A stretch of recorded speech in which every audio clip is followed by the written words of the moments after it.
শুভেচ্ছা নেবেন বন্ধুরা।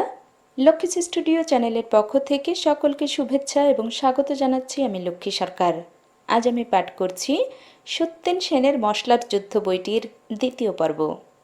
গত পর্ব যারা মিস করেছেন, এই ভিডিওর ডেসক্রিপশন বক্সে প্রথম পর্বটির অডিও বুক লিঙ্ক আমি দিয়ে রাখবো, আগ্রহীরা শুনে নিতে পারবেন। শুরু করছি মশলার যুদ্ধ দ্বিতীয় পর্ব। ভাস্কো দা গামার যুদ্ধবহরকে হটিয়ে দিলেও কালিকটের মানুষ স্বস্তির নিঃশ্বাস ফেলতে পারেনি। তারা বুঝতে পেরেছিল পর্তুগিজদের সঙ্গে যুদ্ধ এইখানেই শেষ নয়, সবেমাত্র শুরু। দুর্ধর্ষ পর্তুগিজরা বহরের পর বহর পাঠাতে থাকবে। কতদিন পর্যন্ত তাদের ঠকিয়ে রাখা যাবে? কালিকট কোনোদিনই এই নৌযুদ্ধের জন্য প্রস্তুত ছিল না। শতাব্দীর পর শতাব্দী ধরে দেশ বিদেশের বণিকরা এই বন্দরে পণ্যের লেনদেন করে আসছে। মিশরীয়রা এসেছে, গ্রিকরা এসেছে, রোমকেরা এসেছে, আরবীয়রা এসেছে, চীনারা এসেছে, ভারতবর্ষের নানা অঞ্চল থেকে বণিকরা এসেছে, কিন্তু বাণিজ্য নিয়ে যুদ্ধ বিগ্রহের কথা কেউ কোনোদিন শোনেনি। কালিকটের জাহাজের মধ্যে বেশিরভাগই বাণিজ্য জাহাজ। তবে সমুদ্র উপকূলবর্তী দেশ বলে আত্মরক্ষার জন্য কিছু কিছু যুদ্ধজাহাজও তাদের ছিল, কিন্তু সেগুলো উপকূলের নিকটবর্তী অঞ্চলে যুদ্ধ করবার উপযোগী। শত্রুদের জাহাজ যখন উপকূল ছেড়ে গভীর সমুদ্রে গিয়ে প্রবেশ করে, কালিকটের যুদ্ধজাহাজের নাবিকেরা তখন নিরুপায় দৃষ্টিতে তাকিয়ে থাকে। কিন্তু সবচেয়ে বড় ভয়ের কথা ওদের কামান। দূর থেকে ওরা অগ্নিবর্ষণ করে চলে। তার বিরুদ্ধে কি করতে পারে এরা? ভাস্কো দা গামা যেতে না যেতেই 14টা জাহাজের আরেকটা বহর কালিকটের সমুদ্রকে আলোড়িত করে তুলল। এই বহরের অধিনায়ক হয়ে এসেছিলেন লোপোসোর্স। লোপোসোর্স ঝানু ও বিচক্ষণ নৌযোদ্ধা। মম্মলির নেতৃত্বে কালিকটের এক বহর যুদ্ধজাহাজ ক্রাঙ্গনোরে নোঙর ফেলে অবস্থান করছিল। এ অবস্থায় তাদের উপর যে কোনো রকম হামলা হতে পারে, এটা এদের চিন্তার মধ্যে ছিল না। লোপোসোর্স তাদের এই নিশ্চিন্ততার সুযোগ নিয়ে ঝটিকা আক্রমণ করে বসল। তার কামানের গোলায় জাহাজগুলো ধ্বংস হয়ে গেল। আরেকটা বন্দরে কতগুলো বাণিজ্য জাহাজ জড়ো করা ছিল। কতগুলো যুদ্ধ জাহাজ তাদের রক্ষা করবার জন্য পাহারা দিচ্ছিল। এখানে দুপক্ষে কিছুক্ষণ যুদ্ধ চলল, কিন্তু পর্তুগিজদের কামানের গোলার সামনে কতক্ষণ তারা দাঁড়াবে? দেখতে দেখতে তাদের রক্ষাবুজ্জ ভেঙে ছত্রভঙ্গ হয়ে গেল। কালিকটের জাহাজগুলোর অপরিমিত ক্ষতি হলো। কামান যে কত বড় শক্তি, কালিকট এবার তা হাড়ে হাড়ে বুঝল। জামোরিন দেখলেন এভাবে যুদ্ধ চালানো কোনোভাবেই সম্ভব নয়। আরব বণিকরা পরামর্শ দিল মিশরের সুলতানের কাছে সাহায্য চেয়ে পাঠান। ওদের হাতে কামান আছে। গোলন্দাজ বাহিনী যদি আমাদের সঙ্গে থাকে, তাহলে পর্তুগিজদের আমরা দেখে নিতে পারব। জামোরিন তাদের এই পরামর্শ মেনে নিলেন। মিশরের সুলতানের সঙ্গে জামোরিনের অনেক দিন থেকেই বন্ধুত্বের সম্পর্ক চলে আসছিল। তাছাড়া কালিকটের মশলার বাণিজ্য থেকে সবচেয়ে বেশি মুনাফা লুটে আসছিল মিশরের বণিকরা। মিশরের সমৃদ্ধি প্রধানত তার উপর নির্ভর করছিল। এই মশলার বাজার যদি পর্তুগিজদের দখলে চলে যায়, তবে তার ছিটোফোঁটাটুকুও আর তাদের ভোগে আসবে না। মিশরের সুলতান এই সাহায্যের আবেদনে সাড়া দিলেন। 1,500 যোদ্ধা আর কামান বোঝাই এক মিশরীয় বহর আরব সাগরে এসে উপস্থিত হল। প্রাচীন সেনাপতি মীর হোসেন এই অভিযানের অধিনায়ক হয়ে এসেছিলেন। মীর হোসেন দিউ দ্বীপে ঘাঁটি গেড়ে বসলেন। এটা 1507 খ্রিস্টাব্দের কথা। তার পরিকল্পনায় ছিল এখান থেকে যাত্রা করে জামেরিনের নৌবাহিনীর সঙ্গে মিলিত হয়ে একযোগে পর্তুগিজদের আক্রমণ করবেন। সে সময় পর্তুগিজরা কোচিনের উপকূলে স্থায়ী ঘাঁটি পত্তন করে বসেছিল। তাদের রাজপ্রতিনিধি অর্থাৎ স্থানীয় শাসনকর্তার নাম ছিল ডন ফ্রান্সেসকো দা আলমেইডা। পরিকল্পনা অনুযায়ী মীর হোসেন ও জামেরিনের নৌবাহিনী মিলিত হয়ে কোচিনের দিকে যাত্রা করেন। এ সমস্ত খবর পর্তুগিজদের কাছে আগেই পৌঁছে গিয়েছিল। তাদেরও আয়োজনের ত্রুটি ছিল না। শাসনকর্তার পুত্র লোরেনকো দা আলমাইডার নেতৃত্বে পর্তুগিজ নৌবাহিনী তাদের মোকাবেলা করার জন্য কোচিন ছেড়ে উত্তরের দিকে এগিয়ে গেল। কালিকট আর কোচিনের মাঝামাঝি চাউল নামে একটি স্থান ছিল। তারই কাছে দুপক্ষে সংঘর্ষ বাধল। এবার যুদ্ধ হলো সমানে সমানে। দুপক্ষের হাতেই কামান ছিল। আরব সাগর এই প্রথম এক নতুন ধরনের যুদ্ধ দেখল। দুদিন ধরে উভয় পক্ষে গোলাবর্ষণ চলল। শেষ পর্যন্ত অবস্থা বেগতিক বুঝে পর্তুগিজরা রণে ভঙ্গ দিয়ে পালালো। কিন্তু যে জাহাজে সেনাপতি ছিলেন, কামানের গোলায় তা ঘায়েল হয়ে পড়ল। জাহাজটা বিধ্বস্ত হলো। শুধু এই নয়, সেনাপতি নিজেও নিহত হলেন। পর্তুগিজরা চোখে অন্ধকার দেখল। ডোম ম্যানুয়েলের এত স্বপ্নসাদ সবই কি ব্যর্থ হয়ে যাবে? সুদূর প্রাচ্য অঞ্চলে গিয়েও যে কামানে কামানে লড়াই করতে হবে, এটা তারা ভাবতে পারেনি। ভেবেছিল তাদের হাতে থাকবে কামান, আর অপর পক্ষের হাতে ঢাল, তলোয়ার, বল্লম, বর্ষা, সড়কি। হাসতে হাসতে যুদ্ধ জয় করে নেবেন। কিন্তু আপাতত সে ইচ্ছা পূর্ণ হলো না। কিন্তু শাসনকর্তা ডন ফ্রান্সিসকো দা আলমেইডা উদ্যোগী পুরুষ। চাউলের পরাজয়ের পর তার মন ভেঙে দিতে পারল না। নতুন উদ্যোগ নিয়ে তিনি আবার শক্তি সংগ্রহ করতে লাগলেন। আয়োজন সম্পূর্ণ হলো। তখন হাতে 18টা জাহাজ আর 1200 যোদ্ধা। 1509 খ্রিস্টাব্দের 2 ফেব্রুয়ারি তিনি তার বাহিনী নিয়ে মিশরি বহরে ঘাঁটি দিউর সামনে এসে রণডঙ্কা বাজালেন। কিন্তু এবার আর অস্ত্র হিসেবে শুধু কামানই ছিল না, তার চেয়েও অনেক সূক্ষ্ম ও কুটিল অস্ত্র প্রয়োগ করলেন। দিউদ্বীপ গুজরাট রাজ্যের অন্তর্গত। মালিক আয়াজ নামে এক ব্যক্তি গুজরাটের সুলতানের প্রতিনিধি হয়ে দিউদ্বীপ শাসন করছিল। মালিক আয়াজ গোপনে পর্তুগিজদের সঙ্গে যোগ দিয়েছিল। যুদ্ধের সময় মালিক আয়াজ সমস্ত রকম রসদ সরবরাহ বন্ধ করে দিল। রসদ অভাবে মীর হুসেন কঠিন সংকটের মধ্যে পড়ে গেলেন। কিন্তু তাহলেও তিনি যুদ্ধ করার সিদ্ধান্ত নিলেন। 3 ফেব্রুয়ারি তারিখে উভয় পক্ষ যুদ্ধে নামল। কিন্তু এবারকার যুদ্ধে জয় পরাজয়ের কোনো মীমাংসা হলো না। কেউ কাউকে পরাস্ত করতে পারল না।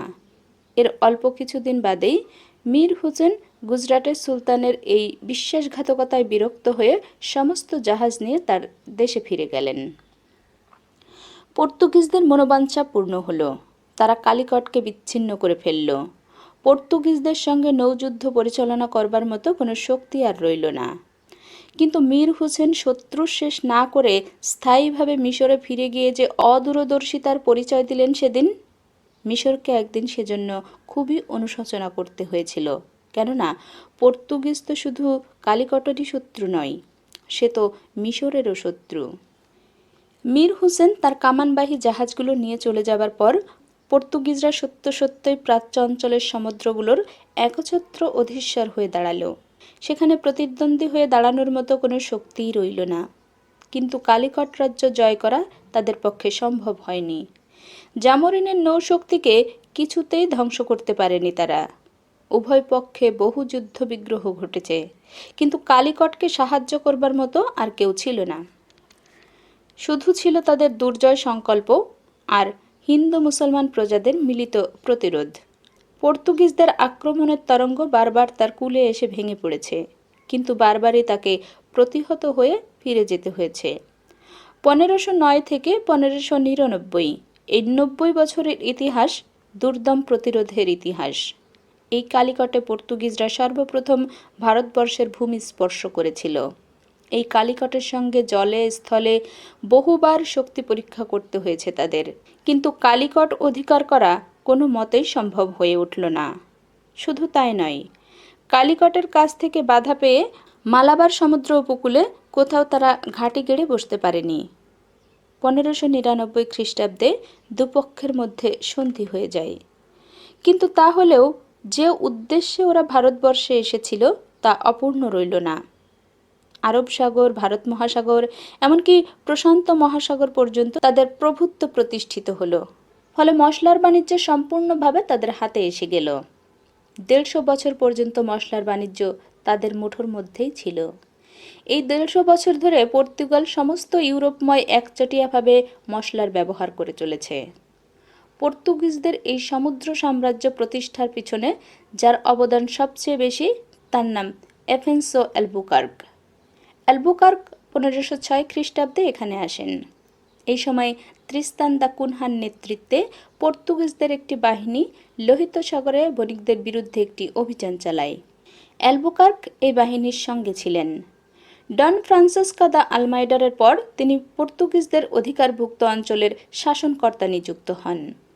অ্যালবুকার্কের প্রথম লক্ষ্য হল একটি দুর্ভেদ্য ঘাঁটি প্রতিষ্ঠা করা।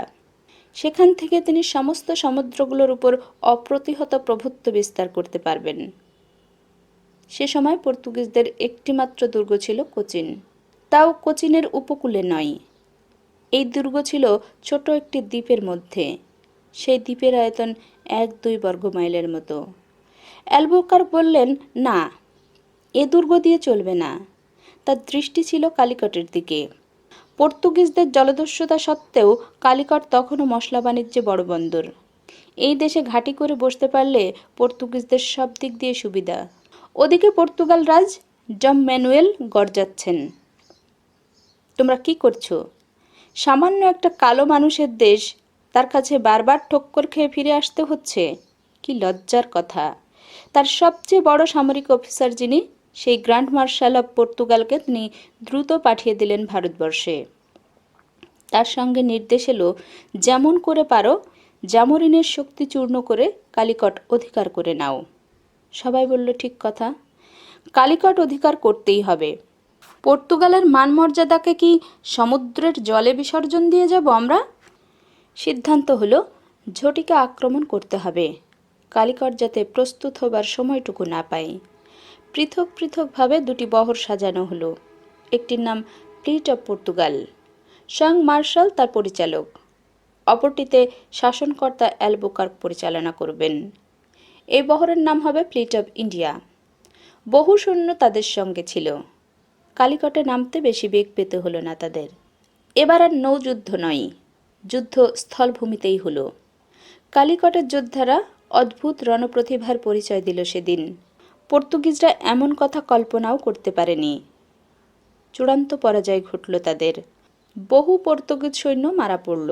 স্বয়ং গ্র্যান্ড মার্শাল অব পর্তুগাল আর তার 70 জন বিশিষ্ট সহচর এই যুদ্ধে প্রাণ দেন। আর আলবুকার্ক বাঁ হাতে ও ঘাড়ে গুরুতর আঘাত পান।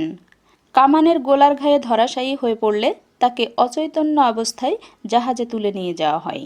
শেষের এই সংবাদটুকুর মধ্য দিয়েই প্রকাশ যে ইতিমধ্যে কালিকটে কামান এসে গেছে। কালিকটে এই প্রথম স্থলযুদ্ধ।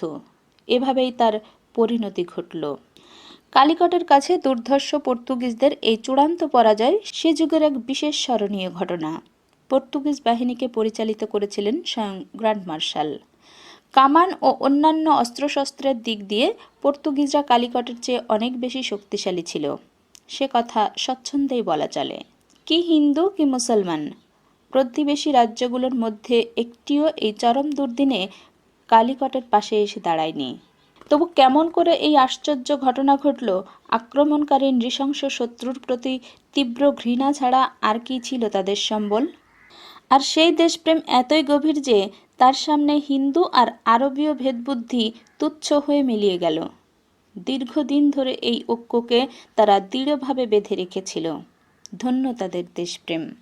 প্রাচ্যের বুকে ঔপনিবেশিকবাদের সেই প্রথম পদপথ কালিকটকে সর্বপ্রথম মোকাবেলা করতে হয়েছে। তার সঙ্গে কালিকটের বীর অধিবাসীরা আপনাদের স্বাধীনতা রক্ষা করবার জন্য দীর্ঘদিন ধরে সংগ্রাম করে চলেছিল। সেখান থেকেই সাম্রাজ্য বিরোধী সংগ্রাম শুরু।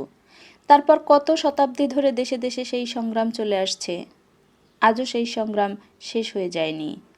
সাম্রাজ্য বিরোধী সংগ্রামের এই শেষ পর্যায়ে দাঁড়িয়ে কালিকটের সেই বীরদের কথা স্মরণ করে তাদের প্রতি আমাদের শ্রদ্ধা জানাই। কালিকট যখন পর্তুগিজদের সঙ্গে জীবন মরণ সংগ্রামে লিপ্ত, তার প্রতিবেশী রাজ্যগুলো তখন কি করছিল? পর্তুগিজদের সম্পর্কেই বা তাদের মনোভাব কী ছিল?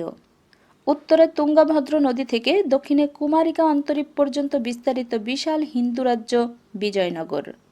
তারই এক পাশে আরব সমুদ্রের উপকূলে ছোট্ট কালিকট রাজ্য।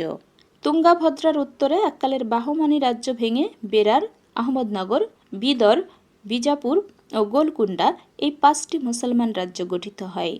তার উত্তরে 3টি মুসলমান রাজ্য, গুজরাট, মালব ও খানদেশ। এর মধ্যে গুজরাট, আহমদনগর, বিজয়নগর ও কালিকট এই কটি রাজ্য আরব সাগরের উপকূলে অবস্থিত। সেই জন্যই পর্তুগিজদের আক্রমণের সঙ্গে এদের সকলের স্বার্থই অল্পাধিক পরিমাণে সংশ্লিষ্ট। বিজয়নগরের উত্তরে এই সব কটা দেশই মুসলমান রাজ্য। সেই জন্যই তার মুসলমান আতঙ্ক এত বেশি যে যা কিছু ইসলাম বিদ্বেষী তাকেই তার বন্ধু বলে মনে হয়। এই সূত্র অন্ধের মতো অনুসরণ করে চললে সময় সময় সখ্যাত সলিলে ডুবে মরতে হয়। এ দৃষ্টান্তের অভাব নেই। পর্তুগিজরা মুসলমান বিদ্বেষী কথা আগেই বলেছি। এ কথাটা কোথাও প্রচারিত হতে বাকি ছিল না। পর্তুগিজরা হজযাত্রীদের বহু জাহাজ ডুবিয়ে দিয়েছে, কথা সকলেরই জানা ছিল। কাজেই তাদের মুসলমান বিদ্বেষের তীব্রতা সম্পর্কে কোনোই সন্দেহ করা যায় না। তাছাড়া অন্যান্য সম্প্রদায়কে আপাতত নিজের হাতে রাখবার জন্য পর্তুগিজরা তাদের কথা ও কাজের মধ্য দিয়ে কথাটা প্রচার করতে চেষ্টা করত। সেই জন্যই বিজয়নগর পর্তুগিজদের আক্রমণটাকে খুব খুশি মনেই গ্রহণ করেছিল। ভেবেছিল পর্তুগিজরা পক্ষে থাকলে উত্তরের মুসলমান রাজ্যগুলো সম্পর্কে তার ভয় করার মতো কিছু থাকবে না। পর্তুগিজরা যখন গোয়া দখল করে বসল, বিজয়নগরের রাজা কৃষ্ণদেব রায় সংবাদটাকে সুসংবাদ হিসেবেই গ্রহণ করেছিল। মুসলমান বিদ্বেষ ছাড়াও খুশি হবার আরও কারণ ছিল। পর্তুগিজরা গোয়া দখল করবার ফলে বিদেশ থেকে অস্ত্রশস্ত্র এবং অশ্বারোহী সৈন্যদের জন্য ঘোড়া আমদানি করার সুযোগ পাওয়া গেল। সেই জন্য রাজা কৃষ্ণদেব রায় যে শুধু মনে মনে খুশি হলেন তাই নয়, পর্তুগিজদের সঙ্গে খুবই হৃদ্যতাপূর্ণ সম্পর্ক বজায় রেখে চললেন। আলবুকার্ক তার রাজ্যে ভাটকল নামক স্থানে একটা বাণিজ্য কুঠি গড়বার জন্য রাজার কাছে অনুমতি চাইলেন। রাজা বিনিময়ে কোনো কিছু পাওয়ার আশা না রেখে জায়গাটা এমনিতেই ছেড়ে দিলেন তাকে। অথচ ঠিক সেই সময় পর্তুগিজদের সঙ্গে হিন্দু রাজ্য কালিকটের কথা মনে করে হিন্দু রাজা কৃষ্ণদেব রায়ের মন একটুও বিচলিত হলো না। তুন্দ্রাভদ্রার উত্তর তীর থেকে শুরু করে গুজরাট পর্যন্ত যে কটা মুসলমান রাজ্য আছে, পর্তুগিজদের আক্রমণের উত্তরে তাদের দিক থেকে কোনো টুটা শব্দ হলো না। অথচ পর্তুগিজ মুসলমান বিদ্বেষের কথা তারা তো ভালো করেই জানত। তাছাড়া গুজরাট বাণিজ্যের দেশ। ক্যাম্বে, সুরাট আর চাউল এই তিনটি বন্দরে বহু বাণিজ্যের জাহাজ। এ বাণিজ্যই গুজরাটের প্রধান নির্ভর। এই বাণিজ্যের চাবিকাঠি যদি পর্তুগিজদের হাতে চলে যায়, এখানকার বণিকেরা কালিকট বন্দর থেকে মশলা এনে তাই নিয়ে দেশে দেশে ব্যবসা করে বেড়াতো। তাছাড়া উত্তর ভারতের নানা রকম পণ্য এই বন্দর দিয়ে পাশ্চাত্য দেশগুলোতে রপ্তানি হতো। এই পর্তুগিজ পঙ্গপালের দল মশলার গন্ধে আকৃষ্ট হয়ে এসেছিল।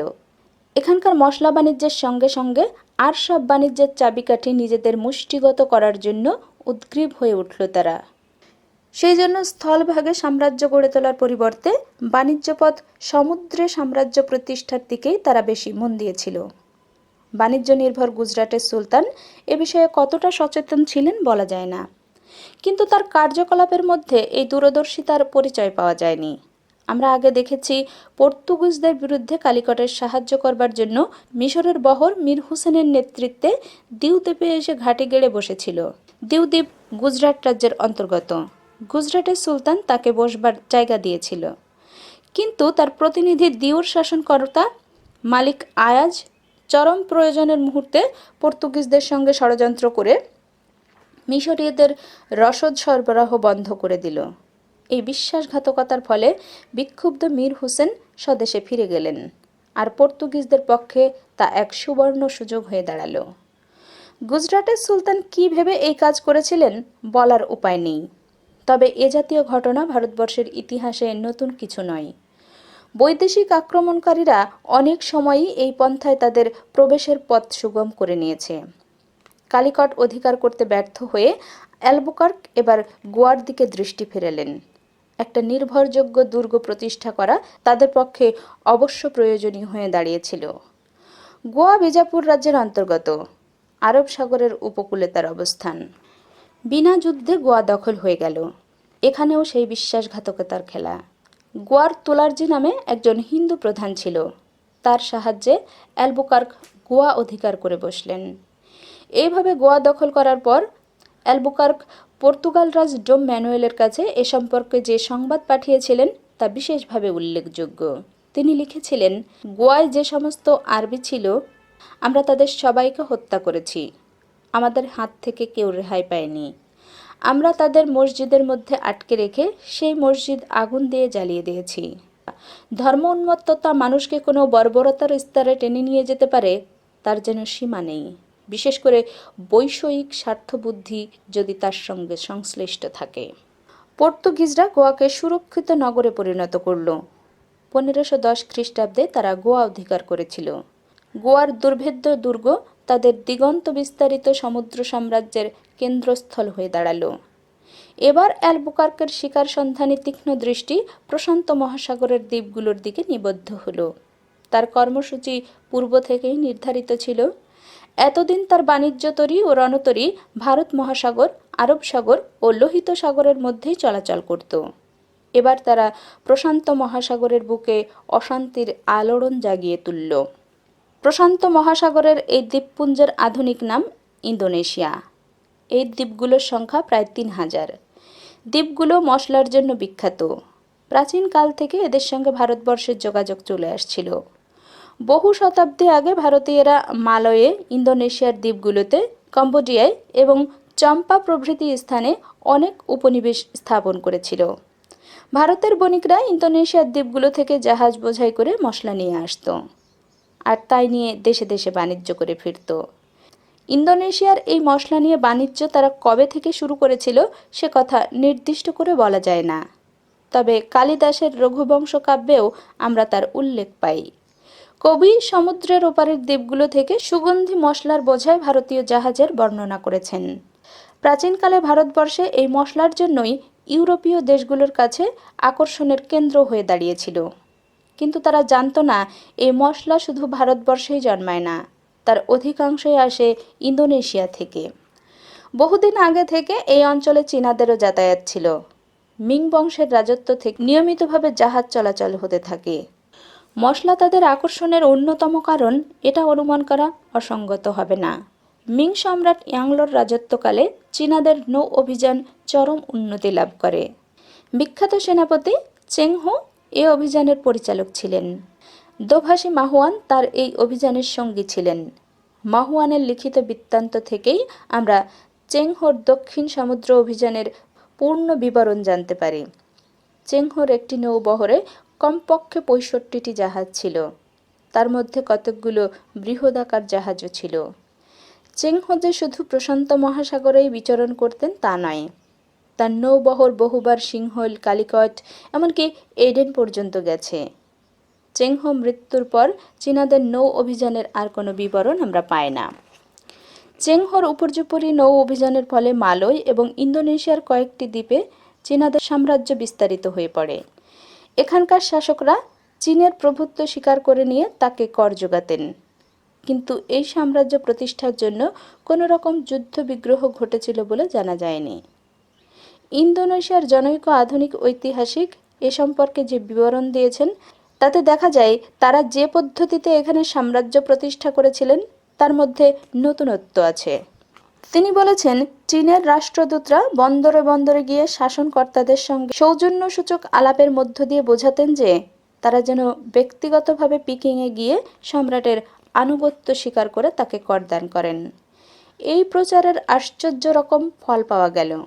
কয়েক বছরের মধ্যে অনেকেই ধাওয়া করলেন পিকিংয়ের দিকে। সবচেয়ে প্রথম গেলেন পুনির রাজা। এই পুনি হয় পশ্চিম বর্ণীয়, নয় ব্রুনেই। এই সময় মালাক্কার রাজাও চীন সম্রাটের আনুগত্য স্বীকার করেন। 100 বছর পর্যন্ত তারা চীনের করদ রাজা ছিলেন। এরা সবাই ছোট ছোট রাজা। সম্ভবত বাইরের আক্রমণ থেকে রক্ষা পাবার জন্যই তারা স্বেচ্ছায় প্রবল পরাক্রমশালী চীনের পক্ষপুট আশ্রয় করেছিলেন। মিং রাজত্বের অবসানে সমস্ত অঞ্চলের উপর চীনের প্রভাব সম্পূর্ণরূপে নিঃশেষ হয়ে যায়নি। এই সময় মশলা সন্ধানী পর্তুগিজদের নৌবহর এখানকার সমুদ্রে এসে প্রবেশ করল। দক্ষিণ ভারতের হিন্দুরা এই সমস্ত দ্বীপে এসে উপনিবেশ স্থাপন করেছিল। তার স্মৃতিচিহ্ন এখনও একেবারে লুপ্ত হয়ে যায়নি। কিন্তু বর্তমানে এ সমস্ত অঞ্চলের অধিবাসীরা প্রায় সবই মুসলমান। ভারতবর্ষের গুজরাট রাজ্য থেকে সর্বপ্রথম ইসলাম ধর্ম এখানে আসে। বাণিজ্য বৃদ্ধির সাথে সাথে ইসলামেরও প্রসার হতে থাকে। 15 শতকের মাঝামাঝি সময়ে বন্দর অঞ্চলে মুসলমানদের আধিপত্য প্রতিষ্ঠিত হয়। হিন্দুদের সমাজবন্ধন শিথিল হয়ে যায় এবং নানাভাবেই তাদের অবনতি ঘটতে থাকে। পর্তুগিজরা যখন এখানে প্রবেশ করল তখন এসব অঞ্চলের মুসলমান ও হিন্দুদের মধ্যে খুবই ঠোকাঠুকি চলছিল। কোনো বিদেশি আক্রমণকারীর পক্ষে এ একটা সুবর্ণ সুযোগ। পর্তুগিজরা এই সুযোগটাকে তাদের নিজেদের কাজে লাগাতে ত্রুটি করল না। এবার পর্তুগিজদের প্রবেশ পর্বের কথা বলি। আগেই বলেছি, প্রাচ্য অঞ্চলের সবচেয়ে বেশি মশলা উৎপন্ন হতো ইন্দোনেশিয়ার দ্বীপগুলোতে। সেই মশলা মালয়ের মালাক্কা হয়ে ভারতের কালিকট ও অন্যান্য বন্দরে পৌঁছত। তারপর আরব বণিকরা এই মশলায় বোঝাই জাহাজ নিয়ে সমুদ্রে পাড়ি দিয়ে লোহিত সাগরের বন্দরে বন্দরে ভিড়ত। সেখান থেকে সেই মশলা সারা ইউরোপের বাজারে ছড়িয়ে পড়ত। কিন্তু পর্তুগিজরা আপনাদের সমুদ্রের প্রভু বলে ঘোষণা করে পূর্ব দেশের এই মশলার বাণিজ্যকে নিজেদের একচেটিয়া করে নিতে চাইল। এই জলদস্যুদের উৎপাতে অন্যান্য বণিকদের সমুদ্রপথে চলাচল কঠিন হয়ে দাঁড়ালো। কিন্তু পর্তুগিজরা বুঝতে পেরেছিলেন, যে পথ দিয়ে মশলা আসে সেই মালাক্কা প্রণালীতে কর্তৃত্ব স্থাপন করতে না পারলে ভারত মহাসাগরের বাণিজ্যিক করায়ত্ত করা সম্ভব হবে না। 1509 খ্রিস্টাব্দে লোপো দা সিকুইয়েরা এই উদ্দেশ্যে 6টি জাহাজ নিয়ে মালাক্কা গিয়েছিলেন। অবস্থাটা তদন্ত করে দেখাই ছিল তার মূল উদ্দেশ্য। অনুমতি চাইতেই সুলতান রাজি হয়ে গেলেন। বললেন, বেশ তো, আপনারা আমার এই বন্দরে অন্য সব দেশের বণিকদের মতোই বাণিজ্য করুন, আমার এতে কোনো আপত্তি নেই। কিন্তু মালাক্কায় যেসব আরব বণিকরা ছিল, পর্তুগাল সম্পর্কে তাদের হাড়ে হাড়ে অভিজ্ঞতা আছে। এদের অত্যাচারে আরব সাগর আর ভারত মহাসাগরে তাদের বহু দুর্ভোগ সহ্য করতে হচ্ছে। পর্তুগিজদের চিনতে তাদের বাকি নেই। সেই কথায় তারা অনেক করে বুঝিয়ে বললেন সুলতানকে। এরা কি মতলব নিয়ে এসেছে, কি করছে, সব কথায় তারা খুলে বলল। তাছাড়া মুসলমানদের এমন দুশমন আর কে আছে? এদের আশ্রয় দেয়া মানে সর্বনাশ ডেকে নিয়ে আসা। সুলতান তাদের মুখের এসব কথা শুনে ভয় পেয়ে গেলেন। জেনে শুনে এমন শত্রুকে কেমন করে জায়গা দেওয়া যায়, তিনি স্থির করলেন অনুমতি ফিরিয়ে নেবেন। কথাটি কানাকানি হয়ে সিকুইয়ারের কানে এসে গিয়েছিল। তিনি সুলতানের আদেশ পাবার আগেই মালাক্কা ছেড়ে দ্রুত চম্পট দিলেন। যে সময়ের কথা বলছি তখন মালাক্কা একটি আন্তর্জাতিক বন্দর হয়ে দাঁড়িয়েছিল। জাভা, মালাক্কাস এবং ইন্দোনেশিয়ার অন্যান্য দ্বীপে এমন সমস্ত মশলা জন্মাতো যা পৃথিবীর আর কোথাও পাওয়া যায় না। সেই সমস্ত মশলা এসে জমত সেই মালাক্কার বন্দরে। এই মশলা নিয়ে বাণিজ্য করবার জন্য পূর্বে চীন, জাপান এবং পশ্চিমে ভারতবর্ষ, আরব ও পারস্য থেকে বণিকেরা এই বন্দরে নিয়মিত যাতায়াত করত। এই সম্পর্কে অ্যালবুকার্ক নিজেই লিখে গেছেন। প্রতি বছর মালাক্কায় ক্যাম্বো, চাউল, দুবুল, কালিকট, এডেন, মক্কা, জেদ্দা, করমণ্ডল, বাংলা, চীন, গোর, জাভা, পেন্ডু ও অন্যান্য জায়গা থেকে জাহাজ আসে। সিকুইয়ারের কাছে সমস্ত অবস্থাটা শুনবার পর অ্যালবুকার্ক স্থির করলেন তিনি নিজেই যাবেন মালাক্কায়। 18টা জাহাজ সাজিয়ে নিয়ে তিনি কোচিন থেকে যাত্রা করে মালাক্কায় এসে পৌঁছলেন। সেটা 1511 খ্রিস্টাব্দের কথা। বন্দরে নানা দেশের বণিকদের জাহাজ ছিল। একসঙ্গে 18খানি সশস্ত্র পর্তুগিজ রণতরীকে আসতে দেখে বণিকেরা ভয়ত্রস্ত হয়ে উঠল। সে সময় পর্তুগিজদের নামে সকলেরই হৃৎকম্প। বণিকের কাজ বাণিজ্য, যুদ্ধ তাদের বৃত্তি নয়। কিন্তু পর্তুগিজদের তো তা নয়। এদের বাণিজ্য আর দস্যুবৃত্তি একই সঙ্গে চলে। ওরা গায়ের জোরে ব্যবসা করে।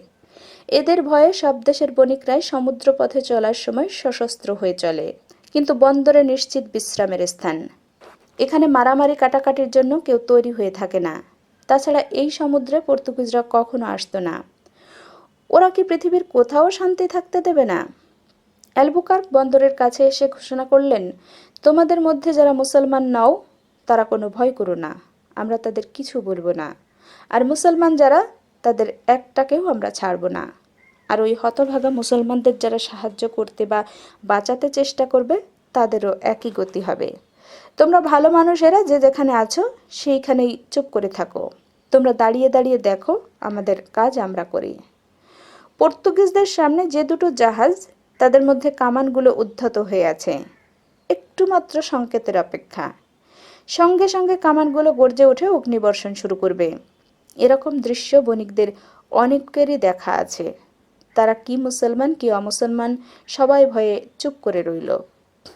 অ্যালবুকার্কের নির্দেশে আরব বণিকদের ও ক্যাম্বের মুসলমান বণিকদের জাহাজগুলোতে আগুন লাগিয়ে দেয়া হলো। দাউ দাউ করে জ্বলে উঠল আগুন। সেই আগুনের আভায় উজ্জ্বল হয়ে উঠল চারিদিক। পুড়ে মারার হাত থেকে বাঁচার জন্য সেই সব জাহাজের লোকেরা ঝাঁপিয়ে পড়ল পানির মধ্যে। যারা পারল সাঁতরে প্রাণ বাঁচালো, কিন্তু অধিকাংশ পানি থেকে উঠতে পারল না। শিকারী পর্তুগিজরা উল্লাসধ্বনি তুলে জলচর প্রাণীর মতো তাদের শিকার করল। চীনা ও হিন্দু বণিকরা আতঙ্কে স্তব্ধ হয়ে সে দৃশ্য দেখল। সেদিন ছিল পর্তুগিজদের পেট্রন সেন্ট জেমসের উৎসব দিবস।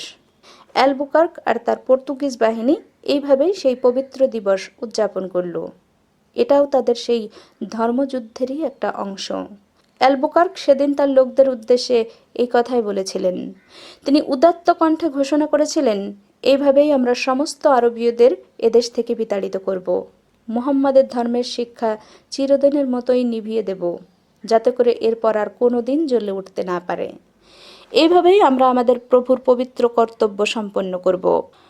প্রভুর প্রতি কর্তব্যের কথা উল্লেখ করবার পর রাজার প্রতি কর্তব্য বর্ণনা করতে গিয়ে তিনি তাদের উদ্দেশ্যে বললেন, আমি একথা নিশ্চিতভাবেই জানি, যদি আমরা আরবীয়দের হাত থেকে মালাক্কার বাণিজ্য ছিনিয়ে নিতে পারি, তাহলে কায়রো ও মক্কা সম্পূর্ণভাবে ধ্বংসপ্রাপ্ত হবে, এবং ভেনিসের বণিকরা যদি মশলা না কিনে নিয়ে আসে, তবে তাদের মশলা পাওয়ার কোনো পথ খোলা থাকবে না। ধর্মীয় প্রেরণা এবং নগ্ন ও নৃশংস স্বার্থবুদ্ধির কি এক অপূর্ব সমাবেশ! কিন্তু এটা পর্তুগিজদেরই একচাটিয়া নয়। এ দৃষ্টান্ত কোনো দেশে নেই। মানবতা বিরোধী অতি জঘন্য কাজের সাথে যদি কোনো মতে ধর্মকে সংশ্লিষ্ট করে রাখা যায়, তবে তার সব দোষ কেটে যায়। শুধু দোষ কেটে যাওয়াই নয়, সময় সময় তা অতি মহৎ ও পবিত্র কাজ বলেও কীর্তিত হয়ে থাকে। অ্যালবুকার্ক চীনা বণিকদের কাছ থেকে নৌকা চেয়ে নিয়ে তারই সাহায্যে তার সৈন্যদের মাটিতে নামালেন। পর্তুগিজরা যুদ্ধ করে নগর অধিকার করবার জন্য তৈরি হয়ে এসেছিল। যুদ্ধ বাঁধল। প্রথম আক্রমণে দুপক্ষ ভীষণ সংঘর্ষ হয়। এইবার নগর পর্তুগিজদের দখলে এসে গেল, কিন্তু সুলতান আর তার সৈন্যবাহিনী আগেই নগর ছেড়ে চলে গিয়েছিলেন। নগরবাসীদের ব্যাপকভাবে হত্যা করা হয়। যারা প্রাণে বেঁচে গিয়েছিল তাদের পণ্যের মতোই কৃতদাস রূপে বিক্রি করা হয়েছিল, কিন্তু তারা নগরের চীনা, হিন্দু ও বর্মীদের কারো গায়ে হাত দেয়নি। মুসলমানদের বিরুদ্ধে দেশের একটা অংশকে হাত করে রাখবার জন্য এই নীতি তারা প্রথম থেকেই অনুসরণ করে এসেছে। এটা খুবই স্পষ্ট যে তাদের এই তীব্র মুসলমান বিদ্বেষের মূল কারণ ধর্ম নয়, এর আসল কারণ তাদের বৈষয়িক স্বার্থবুদ্ধি। এ বিষয়ে কি রণক্ষেত্রে কি বাণিজ্য ক্ষেত্রে মুসলমানদেরই তারা সবচেয়ে কঠিন প্রতিদ্বন্দ্বী বলে মনে করত। কিন্তু তাই বলে হিন্দু কালিকটকে তারা রেহাই দেয়নি। কালিকট অধিকার করবার জন্য তারা চেষ্টা ত্রুটি করেনি। তার কারণ এখানে মুসলমান অমুসলমানের প্রশ্নটা মূল প্রশ্ন নয়, মূল প্রশ্ন মশলার বাণিজ্য। নগরের ধন সম্পদ যা ছিল তার প্রায় সবই লুণ্ঠিত হয়েছিল। অভিযানে যোগদানকারীদের মধ্যে লুণ্ঠিত দ্রব্য ভাগবাটোয়ারা করে দেবার পরেও রাজার ভাগ হিসেবে তার কাছে পাঠানো হয়েছিল 2 লক্ষ স্বর্ণমুদ্রা। মালাক্কা অধিকারের পর অ্যালবুকার্ক তার একজন ক্যাপ্টেন ফেরেজ দ্য অ্যান্ট্রেডকে চীনা সাগরের নৌসেনাপতির পদে নিয়োগ করলেন। অপর ক্যাপ্টেন এন্টেওয়ান এব্রিওকে পাঠালেন ইন্দোনেশিয়ার মশলার দ্বীপগুলোর অনুসন্ধানে। কিন্তু পথে বিপদ ঘটার ফলে 3টা জাহাজের জায়গায় মাত্র একটা জাহাজ ফিরে এলো। ভীষণ ঝড়ের ফলে ক্যাপ্টেন সেরোয়ারের জাহাজডুবি হলো।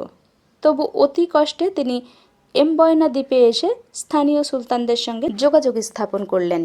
সে সময় ইন্দোনেশিয়ার অবস্থাটা তাদের পক্ষে খুবই অনুকূলে ছিল। জাভার নতুন মুসলমান সুলতানরা এবং পুরনো হিন্দু প্রজাদের মধ্যে তীব্র সংঘর্ষ চলছিল। পর্তুগিজরা সেই সুযোগটার পূর্ণ সদ্ব্যবহার করল। এ সময় সেখানকার রাজাদের মধ্যে সবচেয়ে শক্তিশালী ছিলেন ডেনমার্কের সুলতান। রাজ্যচ্যুত মালাক্কার রাজা সাহায্য প্রার্থী হয়ে তার কাছে গিয়েছিল। ডেনমার্কের সুলতান তার সাহায্যের জন্য 100 জাহাজ পাঠালেন। মালাক্কা প্রণালীতে পর্তুগিজদের সঙ্গে তাদের সংঘর্ষ ঘটল, কিন্তু পর্তুগিজদের অগ্নিবর্ষী কামানের সামনে তারা কি করবে? তাদের কামানের গোলার যোগ্য প্রত্যুত্তর দেবার সামর্থ্য তাদের ছিল না। তারা দেখতে দেখতে ছত্রভঙ্গ হয়ে গেল। এই যুদ্ধে জয়লাভ করে পর্তুগিজরা জাভার সমুদ্রে তাদের প্রভুত্ব কায়েম করে বসল। এইভাবে আপনাদের সমুদ্র সাম্রাজ্য প্রতিষ্ঠা করে পর্তুগিজরা প্রাচ্যের মশলা বাণিজ্য মুষ্টিগত করে নিল। তাদের প্রতিদ্বন্দ্বিতা করবার মতো কোনো শক্তি অবশিষ্ট রইল না। অবশ্য শেষ মুহূর্তে তুর্কির সুলতান একবার তাদের বিতাড়িত করবার জন্য সচেষ্ট হয়েছিলেন, কিন্তু তিনি শেষ রক্ষা করতে পারেননি। মিশর তখন তুর্কি সাম্রাজ্যের অন্তর্ভুক্ত হয়ে পড়েছে। প্রাচ্যের এই মশলার বাজারকে হস্তগত করে নিতে পারলে প্রবল প্রতিদ্বন্দ্বী মুসলমানদের শক্তিকে দুর্বল করে দেয়া যাবে। পর্তুগাল রাজা হেনরির পরিকল্পনার মধ্যে এই অভিসন্ধিটা প্রথম থেকেই ছিল। মিশর দখল করবার পর থেকেই তুর্কির সুলতান সুলেমানের কাছ থেকে এই সমস্যাটা প্রত্যক্ষভাবে দেখা দিল। যেভাবে আরব বণিকদের হাত থেকে এতদিনের পুরনো মশলা বাণিজ্যকে পর্তুগিজদের ক্রমে ক্রমে ছিনিয়ে নিয়ে যাচ্ছিল, তাতে খুবই উদ্বিগ্ন বোধ করলেন তিনি। এ তো শুধু আরব বণিকদের নিজস্ব ব্যাপার নয়, এর সঙ্গে সমস্ত মুসলিম রাজ্যগুলোর সমৃদ্ধির প্রশ্ন জড়িত হয়ে আছে।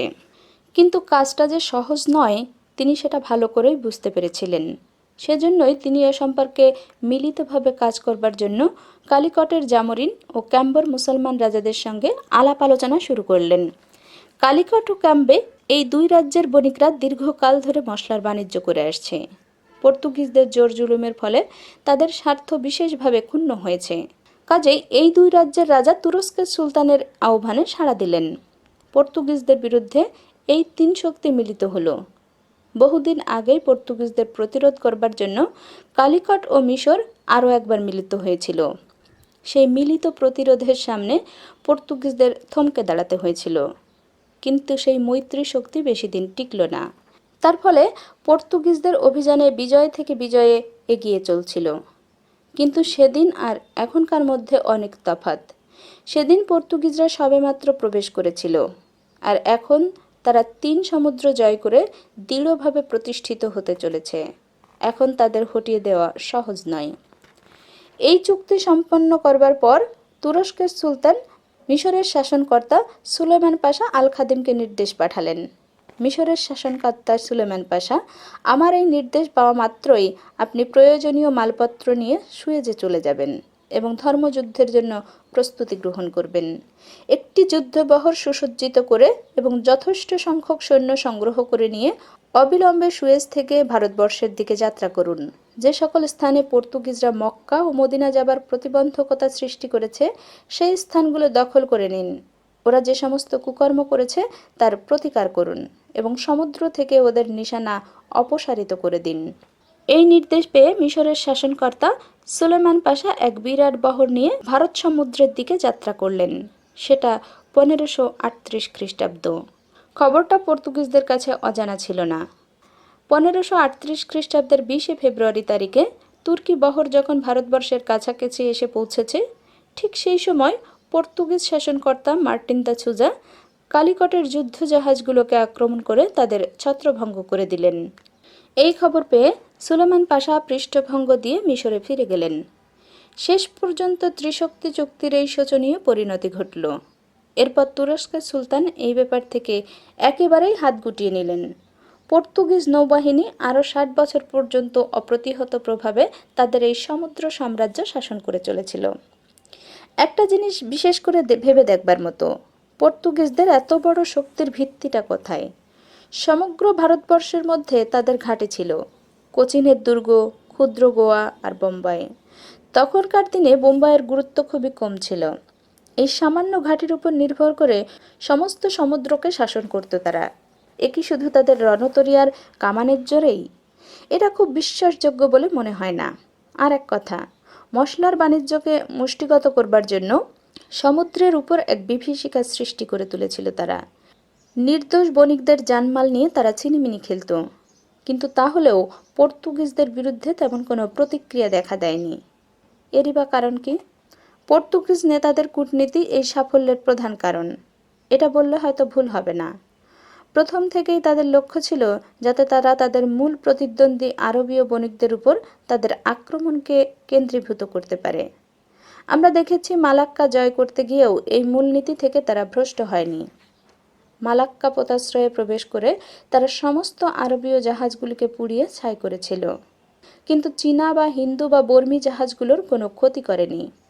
এও আমরা দেখেছি চীনা বণিকরা তাদের নৌকা নিয়ে পর্তুগিজ সৈন্যদের নামবার জন্য সাহায্য করছিল। কি মালাক্কা কি ভারতবর্ষে, তারা সব সময় এইটাই দেখাতে চেয়েছে যে তারা একমাত্র আরব বণিকদের শত্রু আর সকলেরই বন্ধু। এখানেই তাদের সাফল্যের মূল মন্ত্র। কিন্তু কালিকটে সেই নীতি প্রয়োগ করা সম্ভব হয়নি, কেননা সেখানে ছিল প্রত্যক্ষভাবে খাদ্য খাদক সম্বন্ধ। দক্ষিণ ভারতে প্রতিবেশী হিন্দু আর মুসলমান রাজ্যগুলোর মধ্যে দীর্ঘদিন ধরেই ঠোকাঠুকি চলে আসছিল। এই নবাগত বিদেশি শক্তির মুসলিম বিদ্বেষে দক্ষিণ ভারতের হিন্দু রাজ্যগুলো বেশ প্রীতির চক্ষে দেখেছিল, মোটামুটি একথা বলা চলে। কোচিন হিন্দু রাজ্য। পর্তুগিজরা যখন প্রথম এলো, কোচিন রাজ্যের অনুমতি নিয়ে কোচিনের এক দ্বীপে তারা প্রথম দুর্গ গঠন করে বসলেন। কোচিন রাজ্যের সঙ্গে তাদের আগাগোড়া প্রীতিপূর্ণ সম্পর্ক বজায় ছিল। এরপর তারা গোয়া অধিকার করে বসল, তাও হিন্দু প্রধান তুলাজির সাহায্যে। সে কথা আগেই বলেছি। গোয়ায় আসবার পর হিন্দু রাজ্য বিজয়নগরের সাথে তাদের যোগাযোগ ঘটল। মুসলমানের শত্রু হিসেবে এখানেও তারা তাদের বাণিজ্য করার অনুমতি দিয়েছিলেন। এছাড়া সমুদ্র উপকূলে যেসব ছোট ছোট হিন্দু রাজ্য ছিল, পর্তুগিজরা তাদের সঙ্গেও সম্প্রীতির সঙ্গে বাণিজ্য করত। এক কথা বলতে গেলে একমাত্র কালিকট ছাড়া আর কোনো হিন্দু রাজ্য থেকে তারা বাধা পায়নি, বরঞ্চ প্রশ্রয় পেয়েছে। হিন্দু রাজারা মনে করতেন তাদের দেশের বণিকরা তাদের পর্তুগিজ বণিকদের কাছেই বিক্রি করুক কি আরব বণিকদের কাছেই বিক্রি করুক, তাতে তাদের কি আসে যায়। বরঞ্চ পর্তুগিজদের সাথে বাণিজ্য করলে অতিরিক্ত লাভটা এই যে ওদের কাছে প্রয়োজনীয় এমন সমস্ত অস্ত্রশস্ত্র পাওয়া যায় যা অন্য কারো কাছ থেকে পাওয়া সম্ভব নয়। দেশীয় বণিকরা শীঘ্রই পর্তুগিজদের সঙ্গে একটা বন্দোবস্তের মধ্যে এসে গেল। তারা ওদের কাছে অনুমতিপত্র নিয়ে বাণিজ্য করত। বাণিজ্য পর্তুগিজদের একচেটিয়া হয়ে যাওয়ার ফলে প্রদেশের বণিকরা আর এক বিষয়ে নিজেদের লাভবান মনে করল। তারা আরব বণিকদের সঙ্গে বাণিজ্যের প্রতিযোগিতায় কুলিয়ে উঠতে পারত না। আরব বণিকদের উচ্ছেদ সাধনের ফলে একদিক দিয়ে তারা নিষ্কণ্টক হলো। সম্ভবত এই একই কারণে ক্যাম্বে ও গুজরাটে এই দুটি মুসলমান রাজ্যকে কখনো পর্তুগিজদের বিরুদ্ধে সক্রিয় বিরোধিতা করতে দেখা যায়নি। মনে হয় পর্তুগিজরা তীব্রভাবে মুসলমান বিদ্বেষী হলেও ভারতীয় মুসলমানদের উপরে হামলা করতে চাইত না। এটা তাদের বিচক্ষণ কূটনীতির পরিচয়, সে বিষয়ে সন্দেহ নেই। এই নীতির ফলেই তারা মূল শত্রুকে উচ্ছেদ করতে গিয়ে একমাত্র কালিকট ছাড়া আর কোনো রাজ্য থেকেই সক্রিয় বিরুদ্ধতা পায়নি, বরঞ্চ প্রশ্রয় ও সাহায্যই পেয়েছে। এটাই পর্তুগিজদের শক্তি ও সাফল্যের প্রধান ভিত্তি। মার্টিন লুথার খ্রিস্টান ধর্মে নতুন ভাবধারা বয়ে নিয়ে এলেন। প্রাচীন ধর্মীয় রূপে শৃঙ্খলপাশ ছিন্ন করে বেরিয়ে এলো প্রোটেস্ট্যান্টবাদ। তার কণ্ঠে নবযুগের উদার আহ্বান। ইউরোপের সমাজ দেহে প্রচণ্ড আলোড়নের সৃষ্টি হলো। নতুন আদর্শ আর নতুন সম্ভাবনার দ্বার খুলে গেল। কিন্তু তার প্রতিক্রিয়া সুদূর প্রাচ্যের মশলা বাণিজ্যের উপর যে এমনভাবে ঘা মেরে বসবে, সে কথা কেই বা ভাবতে পেরেছিল? ঘণ্টা বেজে উঠল। অঙ্ক শেষ। অভিনেতারা প্রস্তুত হও, তোমাদের প্রস্থানের সময় এসে গেছে। এখন নতুন অভিনেতারা মঞ্চে প্রবেশ করবে। রোমের পোপ এখন আর সমস্ত খ্রিস্টান জগতের একছত্র ধর্মীয় নেতা নন। তার পবিত্র আদেশ এখন শুধু রোমান ক্যাথলিকদের উপরেই প্রযোজ্য। তার বিদ্রোহী সন্তান প্রোটেস্ট্যান্টরা তার শাসন সীমার বাইরে বেরিয়ে গেছে। পোপ নিকোলাস প্রাচ্য জয়ের অধিকার একমাত্র পর্তুগালকেই দিয়েছিলেন। আর কোনো খ্রিস্টান রাজ্যে সেখানে প্রবেশাধিকার ছিল না। প্রোটেস্ট্যান্টদের কাছে সেই নিষেধের কোনো মূল্য নেই। এতদিন ধরে যারা মুগ্ধ আর লুব্ধ দৃষ্টিতে সম্পদশালিনী ভারতের দিকে তাকিয়ে মনে মনে নানা রকম জল্পনা কল্পনা করছিল, তারা এবার প্রস্তুত হয়ে উঠে বসল।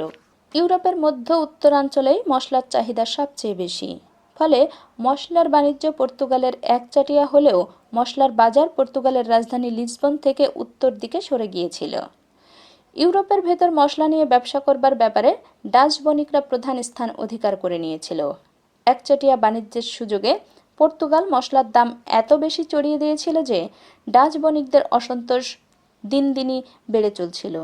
তারা বলাবলি শুরু করলো, এত চড়া দাম দিয়ে মশলা কেনা চলবে না, আমাদের বিকল্প পন্থা দেখতে হবে। বিকল্প পন্থার মানে পর্তুগিজদের হাত থেকে মশলার বাণিজ্যকে ছিনিয়ে নেওয়া। ডাচ বণিকদের কাছে এই খবরটা অজানা ছিল না যে প্রাচ্য অঞ্চলে পর্তুগিজদের শক্তির ভিত্তিটা খুবই কাঁচা। ভালো করে ঘা দিতে পারলে ওদের শক্তির সৌধটা হুড়মুড় করে ভেঙে পড়বে। 1592 খ্রিস্টাব্দে আমস্টারডামে বিশিষ্ট ডাচ বণিকরা এই প্রশ্ন নিয়ে আলোচনা করবার জন্য একত্রিত হলেন। সেই সভায় তারা স্থির করলেন যে ভারতবর্ষের সঙ্গে বাণিজ্য করবার জন্য একটি কোম্পানি গঠন করতে হবে। কিন্তু ভারতবর্ষে যাবার পথঘাট এবং সেখানকার অবস্থা সম্পর্কে কোনো পরিষ্কার ধারণা তাদের ছিল না। পর্তুগিজরা ডোম ম্যানুয়েলের রাজত্বকালেও ভারতবর্ষে যাবার পথটাকে একান্তভাবে গোপন করে রাখবার জন্য চেষ্টা ত্রুটি করেননি। ডোম ম্যানুয়েল 1504 খ্রিস্টাব্দে এক নির্দেশ জারি করেন যে তাদের অঙ্কিত মানচিত্রে ভারতবর্ষে যাবার পথ সম্পর্কে কোনো রকম ইঙ্গিত আভাস যেন না থাকে। আগেকার যেসব মানচিত্রে পথ নির্দেশক চিহ্ন ছিল তাদের সংগ্রহ করে ওই চিহ্নগুলো মুছে ফেলবার আদেশ দেওয়া হয়। পর্তুগিজরা তাদের এই মহামূল্যবান পথকে অন্য সকলের দৃষ্টি থেকে অতি সংগোপনে রক্ষা করবার চেষ্টা করে চলল, কিন্তু এ যুগে কত দূর পর্যন্ত তা আর সম্ভব? ডাচ বণিকরা এই সম্পর্কে প্রয়োজনীয় গুপ্ত খবরাখবরগুলো সংগ্রহ করে আনবার জন্য অতি কর্নেলিয়াস দ্য হাউটম্যানকে লিসবনে পাঠান। এছাড়া তাদের আরও একটা শত্রু ছিল। জন হুইজেন লেনস্কটন একসময়ে গোয়ার আর্কবিশপের সেক্রেটারি ছিলেন। সেখানে থাকার ফলে প্রাচ্য অঞ্চলে পর্তুগিজদের শক্তি ও দুর্বলতা সম্পর্কে ভালো করেই ওয়াকিবহাল ছিলেন তিনি। এভাবে হাউটম্যান ও লিন্সকটনের সাহায্যে ডাচ বণিকরা তাদের প্রয়োজনীয় তথ্যগুলো সংগ্রহ করে নিলেন। 1595 খ্রিস্টাব্দে ডাচদের প্রথম বহর মশলার সন্ধানে যাত্রা করল। এই বহরে 4টি জাহাজ ছিল। পরিচালক ছিলেন স্বয়ং হাউটম্যান, ভারতবর্ষে নয়। এই বহর মশলার উৎপত্তি যেখানে, সেই ইন্দোনেশিয়ায় গিয়ে পৌঁছল। এই প্রথম অভিযাত্রী দল 2.5 বছর পরে ফিরে এলো স্বদেশে। বহু দুর্যোগ ও বিপর্যয়ের সম্মুখীন হতে হয়েছে তাদের, ক্ষয়ক্ষতিও কম ভোগ করতে হয়নি। এই বহর 259 জন লোক নিয়ে যাত্রা করেছিল। যখন ফিরে এলো তখন তাদের মধ্যে মাত্র 89 জন লোক অবশিষ্ট ছিল। কিন্তু এই প্রথম যাত্রায় মুনাফার পরিমাণ দেখে ডাচ বণিকরা উল্লসিত হয়ে উঠল। যে মশলা তারা আমদানি করেছিল তা বিক্রি করে তাদের 8000 ফ্লোরিন লাভ হয়েছিল। এইবার পর্তুগালের একচ্ছত্র সাম্রাজ্যের নতুন ভাগিদার দেখা দিল। এরপর থেকে প্রাচ্য অঞ্চলে ডাচ বাণিজ্য জাহাজ নিয়মিত চলাচল শুরু হয়ে গেল। গড়ে উঠল ইউনাইটেড ইস্ট ইন্ডিয়া কোম্পানি। 1602 খ্রিস্টাব্দে এই কোম্পানি সরকারের থেকে পূর্বাঞ্চলে বাণিজ্য করবার জন্য একচেটিয়া অধিকার লাভ করল। শুধু তাই নয়, এই কোম্পানিকে সন্ধি ও মৈত্রী স্থাপন করা, নতুন এলাকা জয় করা, দুর্গ গঠন করা এবং আরও কোনো বিষয়ে সর্বময় কর্তৃত্ব দেয়া হলো। এই অধিকারের জোরে কোম্পানি 1604 খ্রিস্টাব্দে পর্তুগিজদের চিরশত্রু মালাবার সম্রাট জামোরিনের সঙ্গে সন্ধিসূত্রে আবদ্ধ হল।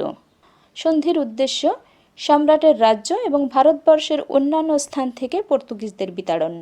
কিন্তু অ্যালবুকার্ক এই সমুদ্র সাম্রাজ্য নিরাপত্তার জন্য যে রক্ষা ব্যবস্থা গড়ে তুলেছিলেন তার মধ্যে ভাঙন ধরাতে পারলেন না। এ কখনো সম্ভব হতে পারে না। ডাচ কোম্পানি স্থির করল পর্তুগিজদের প্রথম ইন্দোনেশিয়ার দ্বীপপুঞ্জ থেকে অপসারিত করতে হবে, কেননা পর্তুগিজরা তখনও সেখানে দৃঢ় হয়ে বসতে পারেনি। কোম্পানি এবার তার কর্মসূচি অনুযায়ী কাজ আরম্ভ করল। 1605 খ্রিস্টাব্দে তারা পর্তুগিজদের হাত থেকে এমবয়না দ্বীপ দখল করে নিল। উপনিবেশ স্থাপনের পথে এই তাদের প্রথম পদক্ষেপ। এর 14 বছর বাদে কোম্পানির পক্ষে জন পিয়েটার্স কোয়েন যখন জাকার্তা অধিকার করে বসলেন, সেই দিন থেকেই ইন্দোনেশিয়ার ডাচ প্রভুত্ব সুপ্রতিষ্ঠিত হয়ে গেল। প্রাচ্য সমুদ্রের আতঙ্ক পর্তুগিজ নৌবাহিনী এই দ্বীপপুঞ্জ থেকে পাততাড়ি গুটিয়ে নিয়ে পেছনে হটল। এই উপলক্ষে বিজয়ী কোয়েন সেদিন কোম্পানির ডিরেক্টরদের উদ্দেশ্যে লিখেছিলেন, ইন্দোনেশিয়ার অধিকাংশ উর্বরা ভূমি ও সমুদ্র আপনাদের করতলগত হয়েছে। বিবেচনা করে দেখুন, সাহস থাকলে কি না সম্পন্ন করা যায়। আরও দেখুন, সর্বশক্তিমান ভগবান কিভাবে আমাদের পক্ষ হয়ে সংগ্রাম করছেন এবং আমাদের উপর সৌভাগ্য ধারা বর্ষণ করছেন। সেদিন প্রোটেস্ট্যান্ট হল্যান্ডের সাম্রাজ্যিক স্বার্থ রক্ষার জন্য তাদের ভগবানকে রোমান ক্যাথলিক পর্তুগালের বিরুদ্ধে সংগ্রামে নামতে হয়েছিল। যুগ যুগ ধরে এই রীতি প্রচলিত হয়ে আসছে। পররাজ্য লুণ্ঠন বা জয় করবার জন্যই হোক, কি খ্রিস্টান, কি হিন্দু, কি মুসলমান, সকলের ভগবানকেই ভক্তদের সঙ্গে একই কাজে শরিক হতে হয়। অতীতেও তাদের এই দায়িত্ব ছিল, বর্তমানেও তা শেষ হয়ে যায়নি। 1633 খ্রিস্টাব্দে অ্যান্টনি ভন ভিয়েনম্যান এই নতুন ডাচ সাম্রাজ্যের গভর্নর জেনারেল নিযুক্ত হন। তিনি এই সাম্রাজ্য গড়ে তুলেছিলেন এবং পর্তুগিজদের বিতাড়ন কার্য তার হাতেই সুসম্পন্ন হয়। 1641 খ্রিস্টাব্দে তিনি পর্তুগিজদের হাত থেকে মালাক্কার শক্তিশালী ঘাঁটি ছিনিয়ে নিলেন। অ্যালবুকার্ক যে রক্ষা ব্যবস্থা গড়ে তুলেছিলেন, এবার তার মধ্যে ভাঙন ধরল। এবার ঘাঁটিতে বসে ডাচ ঔপনিবেশিকরা ভারতবর্ষের বাণিজ্যের দিকে সেন দৃষ্টি নিক্ষেপ করল। সেই বাণিজ্যও তখন পর্তুগিজদের হাতেই ছিল। পর্তুগিজরা ইতিপূর্বে সিংহলের কলম্বো বন্দরে ঘাঁটি করে বসেছিল। ডাচদের পরিকল্পনা ছিল এই কলম্বো থেকেই ভারতবর্ষের পর্তুগিজ ঘাঁটিগুলোর উপর আক্রমণ চালাতে হবে। সেই সময় কলম্বোর পর্তুগিজদের সঙ্গে সিংহলের রাজাদের সংঘর্ষ চলছিল। ডাচরা মালাক্কা থেকে সিংহলের রাজাদের সাহায্য করতে লাগলো, কিন্তু কলম্বো থেকে পর্তুগিজদের হটিয়ে দিতে বেশ বেগ পেতে হয়েছিল। অনেক দিন পর্যন্ত তারা ওই ঘাঁটি আঁকড়ে ধরেছিল। অবশেষে 1633 খ্রিস্টাব্দের অ্যান্টনি ভ্যান ভিয়েনম্যান এই নতুন ডাচ সাম্রাজ্যের গভর্নর জেনারেল নিযুক্ত হন। তিনি এই সাম্রাজ্য গড়ে তুলেছিলেন এবং পর্তুগিজদের বিতাড়ন কার্য তার হাতেই সুসম্পন্ন হয়। 1641 খ্রিস্টাব্দে তিনি পর্তুগিজদের হাত থেকে মালাক্কার শক্তিশালী ঘাঁটি ছিনিয়ে নিলেন। অ্যালবুকার্ক যে রক্ষা ব্যবস্থা গড়ে তুলেছিলেন এবার তার মধ্যে ভাঙন ধরল। এবার ঘাঁটিতে বসে ডাচ ঔপনিবেশিকরা ভারতবর্ষের বাণিজ্যের দিকে সেন দৃষ্টি নিক্ষেপ করলেন। সেই বাণিজ্য তখনও পর্তুগিজদের হাতেই ছিল। পর্তুগিজরা ইতিপূর্বে সিংহলের কলম্বো বন্দরে ঘাঁটি করে বসেছিল। ডাচদের পরিকল্পনা ছিল এই কলম্বো থেকে ভারতবর্ষের পর্তুগিজ ঘাঁটিগুলোর উপর আক্রমণ চালাতে হবে। সেই সময় কলম্বোর পর্তুগিজদের সঙ্গে সিংহলের রাজাদের সংঘর্ষ চলছিল। ডাচরা মালাক্কা থেকে সিংহলের রাজাদের সাহায্য করতে লাগলো, কিন্তু কলম্বো থেকে পর্তুগিজদের হটিয়ে দিতে বেশ বেগ পেতে হয়েছিল। অনেক দিন পর্যন্ত তারা ওই ঘাঁটি আঁকড়ে ধরেছিল। অবশেষে 1654 খ্রিস্টাব্দে ভ্যান্ডার হেডেন বহুদিনের জন্য এই বন্দর অবরোধ করে রাখেন। তার ফলে পর্তুগিজরা সিংহল ছেড়ে যেতে বাধ্য হয়। কলম্বো হাতছাড়া হয়ে যাবার পর পর্তুগিজদের এই সমুদ্র সাম্রাজ্যের অবশিষ্ট যা ছিল তা দ্রুত ভেঙে পড়ল। পর্তুগিজরা সর্বপ্রথম কোচিন এসে বসেছিল। 1660 খ্রিস্টাব্দে ডাচরা তাদের হাত থেকে সেই কোচিন ছিনিয়ে নিয়ে গেল। তারপর ছোট ছোট বাণিজ্য কেন্দ্রগুলো একটির পর একটি খসে পড়তে লাগলো। পর্তুগিজরা 1665 খ্রিস্টাব্দে তাদের বোম্বাই বন্দরকে ইংল্যান্ডের রাজার কাছে যৌতুক রূপে উপহার দিয়েছিল। সব গিয়ে বাকি রইল গোয়া, ছোট্ট দুটি দ্বীপ দামন আর দিউ। সেই গোয়া, দামন আর দিউ সেদিন পর্যন্ত পর্তুগিজদের হাতেই ছিল। পর্তুগিজরা এ অঞ্চলের মশলার বাণিজ্য করতে এসেছিল। এই বাণিজ্যকে মুষ্টিগত করেই তারা তৃপ্ত ছিল। কালিকট রাজ্য দখল করতে গিয়ে যেই চূড়ান্ত পরাজয় তাদের বরণ করতে হয়েছিল, তারপর থেকে কলম্বো ভূমিতে সাম্রাজ্য প্রতিষ্ঠার জন্য আর তারা বেশি সচেষ্ট হয়নি। অবশ্য গোয়া, মালাক্কা এবং ইন্দোনেশিয়ার কোনো কোনো দ্বীপে তারা যে উপনিবেশ স্থাপন করেনি তা নয়, কিন্তু তাদের প্রধান লক্ষ্য ছিল মশলার বাণিজ্যটাকে পাহারা দিয়ে রাখা। আরও কিছু সময় হাতে পেলে এখানেও তারা বড় বড় উপনিবেশ গড়ে তুলত, সে বিষয়ে কোনো সন্দেহ নেই। কিন্তু প্রতিদ্বন্দ্বী ডাচ সাম্রাজ্যবাদ সেই সুযোগ তাদের দিল না। তাদের হাতে বিষম মার খেয়ে তারা লেজ গুটিয়ে গোয়ায় গিয়ে আশ্রয় নিল। আমরা দেখেছি ডাচরা পর্তুগিজদের মতোই মশলার গন্ধে গন্ধে ইন্দোনেশিয়ায় এসে পৌঁছেছিল, কিন্তু পর্তুগিজদের ভাগিয়ে দিয়ে নিষ্কণ্টক ইন্দোনেশিয়ায় একটু গুছিয়ে বসবার পরেই তারা শুধু মশলার বাণিজ্য নিয়ে সন্তুষ্ট না থেকে সাম্রাজ্য গড়বার দিকেও মন দিল। সাম্রাজ্যবাদের পুরোপুরি রূপটা এই ডাচ ঔপনিবেশিকদের মধ্যে প্রথম দেখতে পাই। বান্দা, এম্বয়না, মালাক্কাজ প্রভৃতি অঞ্চলের অধিবাসীদের তারা এক নতুন প্রণালীতে শোষণ করতে শুরু করল। পর্তুগিজরা মশলা নিয়ে বাণিজ্য করত, কিন্তু মশলা উৎপাদন করার কথাটা সম্ভবত তাদের মাথায় আসেনি। আর যদি এসেও থাকে, অত উৎসাহ ও ধৈর্য তাদের ছিল না। ডাচ বণিকরা মশলা চাষিদের ফসলের জন্য আগাম হিসেবে দাদনের টাকা দিয়ে রাখত। সরলপ্রাণ চাষি তাদের এই ফাঁদে ধরা দিল, আর তার পরিণামে যা ঘটবার তাই ঘটল। এই দাদনের সুযোগ নিয়ে নানা রকম ছলছুতো ও প্রবঞ্চনার সাহায্যে চাষিদের জমি কোম্পানির হাতে গিয়ে জমা হতে লাগলো। ভারতবর্ষে ইংরেজের আমলে নীলকর সাহেবেরা এই দাদন নিয়েই কেমন করে নীল চাষিদের সর্বশান্ত করেছিল, সেই নিদারুণ ইতিহাস আমাদের অজানা নয়। অনুরূপ ঘটনাই সেদিন ইন্দোনেশিয়ার দ্বীপে দ্বীপে ঘটে চলেছিল। রাজশক্তি ডাচদের হাতে, তাই ডাচ বণিকদের এই অত্যাচার থেকে দুর্ভাগা অসহায় চাষিদের রক্ষা করবার মতো কেউ ছিল না। অভাব আর অত্যাচারে ক্লিষ্ট চাষিরা আল্লাহর নাম স্মরণ করে মাথা চাপড়ে মরেছিল। কিন্তু জাকার্তা বিজয়ী ডাচ বীর জন পিয়েটাজ কোয়েন তো আগেই বলেছিলেন, সর্বশক্তিমান ভগবান আমাদের পক্ষে সংগ্রাম করছেন এবং আমাদের উপর সৌভাগ্যধারা বর্ষণ করছেন। এ অবস্থায় দুর্ভাগা চাষিরা কী বা করতে পারে? এইভাবে চাষিদের হাত থেকে জমি ছিনিয়ে নিয়ে কোম্পানি সেই সব জমিতে নিজ কর্তৃত্বে মশলা জন্মাতে লাগলো। ক্ষেতে চাষের কাজ অবশ্য স্থানীয় চাষিরাই করত। তবে আগে তারা নিজের জমিতে কাজ করত, নিজের পরিশ্রমের ফলে নিজেই ভোগ করতে পারত। আর এখন তারা কোম্পানির বাগিচায় জনমজুর খেটে মরছে। মজুরি হিসেবে প্রভুরা যা দিত তাতেই তাদের সন্তুষ্ট হয়ে থাকতে হতো। শুধু তাই নয়, আরও আছে। কোম্পানির নির্দেশ দিল, কোম্পানির বাগিচার বাইরে যে সমস্ত চাষির নিজের জমি আছে তারা সেই জমিতে লবঙ্গ গাছ লাগাতে পারবে না, আর তাদের জমিতে যে লবঙ্গ গাছ আছে তা উপড়ে ফেলতে হবে। চাষিরা ক্ষেপে উঠল, এ কেমন কথা? আমাদের জমিতে আমরা লবঙ্গ ফলাতে পারবো না? এ কোন দেশি জুলুম? কিন্তু কোম্পানির লোকেরা তাদের কথায় কান পাতল না। তারা ঘোষণা করে দিল, কোম্পানির আদেশ মানতেই হবে। যারা মানবে না তাদের কপালে দুঃখ আছে। তারা সত্য কথাই বলেছিল। যারা এই নির্দেশ অমান্য করেছিল, বহু দুঃখ দুর্ভোগ তাদের অদৃষ্টে ছিল। স্থানে স্থানে এই নিয়ে দাঙ্গা হাঙ্গামা বাঁধল। অস্ত্রবিদ্যায় সুশিক্ষিত সশস্ত্র চাষিদের অস্ত্রশিক্ষায় সুশিক্ষিত সশস্ত্র চাষিদের রক্তে তাদের চাষের জমি লাল করে তুলল। যেই মশলা বাণিজ্যের দৌলতে দেশ বিদেশের বণিকের এত সমৃদ্ধি, সেই মশলা উৎপাদনকারীদের এ হলো পরিণতি। এতে আশ্চর্য হবার কিছু নেই। এ সমাজের তো এই রীতি। যারা উৎপাদন করে, অভাব ও অনশন তাদেরই প্রাপ্য। আর তার বিরুদ্ধে প্রতিবাদ জানাতে গেলে দমন নীতির হিংস্র আক্রমণ তাদের উপরেই নেমে আসে। যুগ যুগ ধরে এই রীতিই চলে আসছে।